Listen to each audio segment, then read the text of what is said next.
The second main stopping point on as we go through the M-check is at the handlebars. So the handlebars here, one major thing that we're wanting to check is that everything is secure and held so that things aren't moving around, because if things are moving, that can affect how we feel the steering and us being able to control the bike. So in this case, we have these bull bars on the end of the handlebars, we have the grips, and we have, in this case, we have brake levers and gear shifters as part of the same part here. So we're wanting to check that all of these things are secure on the handlebar. So in this case we can see that these are not tightened correctly, and that's a problem we need to address. Also, one of these grips is kind of holding in place and the other one is spinning too easily. So that's also a problem which can affect how much control we feel with the bike. One thing that is secure in this case is that these gear shifters and brake levers together are secure on the handlebars and they're not rotating.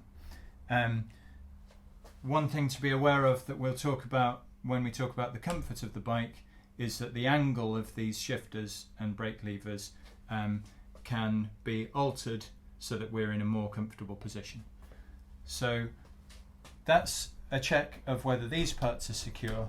The most important part of checking the handlebars is that the handlebar itself is secure. Both can it rotate and can it rotate side to side, forwards and backwards and side to side. So usually, especially if it's a bike that you've been riding, you know it doesn't have these problems. If it has a problem, you may discover first time you ride the bike.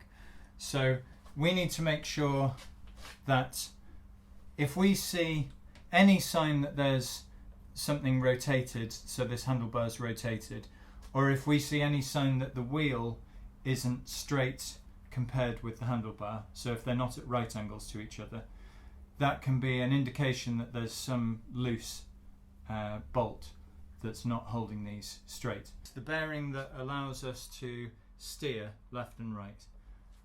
So it's the thing that allows the fork to rotate in the frame. And when we check that, we have the bike on the ground, which we'll show later. So that's the end of part 2 of the M-check.